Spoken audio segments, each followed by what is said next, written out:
This is the pattern we're going to be starting with. It's the Jessica pattern, number 17 Blazer by Closet Core Patterns. It's quite a nice pattern, but I'm turning this from a notch lapel into a shawl lapel, and we're not going to be using welt pockets. We're going to be making a patch pocket. So there are some alterations I'm going to be doing to the pattern before we begin. But I just wanted to show you, this is where we're starting. So, off to the pattern. What I have done here is to mark in black the cutting lines for the size I'm using. And I did it just in red up here, and I'll be talking about this area in a moment. I marked the stitching lines measuring in 5/8 of an inch from the cutting lines. And on this, I have the hem lines marked. So these pieces, once we get all the information onto the white paper, we can just put these away. Now, in the next clip, I'm going to talk about this area in here because it's a little bit confusing in the pattern. So I will have a little sidebar on that before we continue. But once we've continued from there, then we're going to look at the sleeves.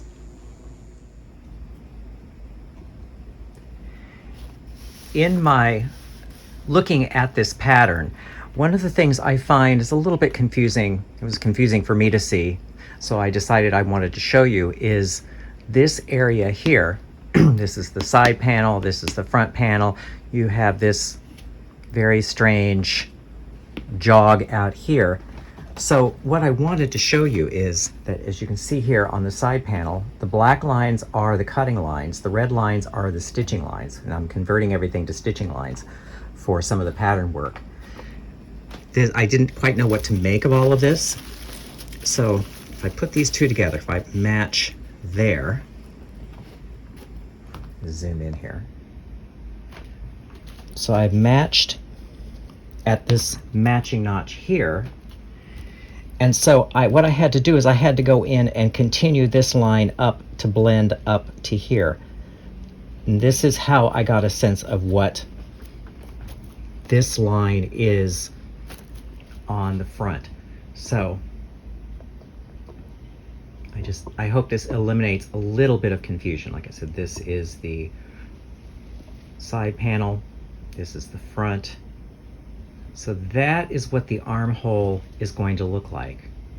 So what I will be doing here is copying off all of these pieces after I have added the stitching lines. I will be copying everything with just stitching lines for the pattern making. Then we'll add the seam allowances later.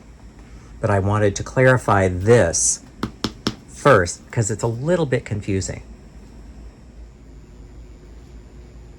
So as we did on the bodice, we're going to do the same thing on the sleeves.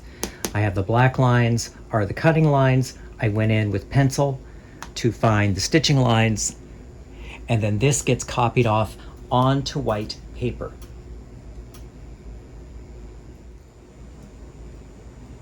What you have here is the body back, the body side, and the body front with all the seam allowances removed. I've kept the hem allowances here, here, and here, and the vent on the back, but everything else, seam allowances are removed.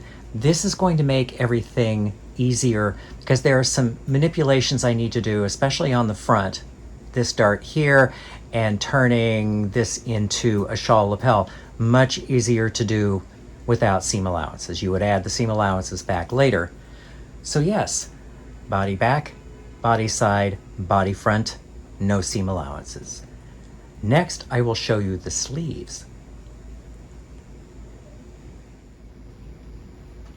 And here are the sleeves copied off on white paper. Now, one thing you'll see here, this erasure here, what I like to do is measure the armhole on the sleeve and measure the armhole on the bodice. In this particular iteration of the pattern, size 14, they came up pretty much the same. And so I like to have at least 1/2 inch or an inch cap ease. So lowering at the underarm, I lowered that 3/8 of an inch, and that gave me about 3/4 of an inch.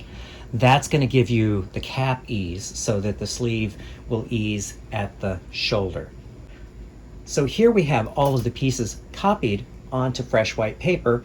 You can put the pattern itself away. From here, we're going to generate everything from these pieces. One change I'm going to make to the front of this jacket is to get rid of this here. This works if you're setting in a welt pocket, but since we want a patch pocket, there is a way of getting rid of this. So really what I'm going to be doing is I want to find out midpoint. So this is 1 3/8 inches, so roughly half of that. So I found the midpoint there. And so what I'm going to be doing here is I'm going to be bringing this line down like so. I'm going to put this in red so you can see it a little better.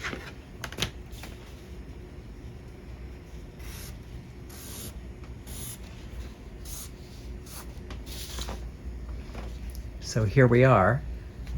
And so this amount here is what we're going to make this dart here.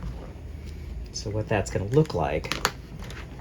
So that is, it doesn't have to be the entire. This looks like it's more like 7/8. So what I'm going to do is I'm going to take this and say 5/8. So this is the midpoint here. And so from here to there, that's the dart of 5/8. And then if you look down here, we've added this, and so we're going to subtract it. And so this dart is going to end here. And we find the midpoint there. So now I'm going to go over this also in red so you can see the change that I've made.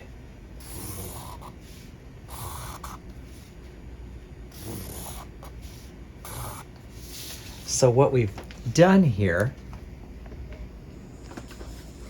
is we have changed this in here. And so one last bit here. This is just a little bit of finesse that some people would think, why bother, but why not? So we've picked up about 3/16 of an inch here. So what we're gonna do is just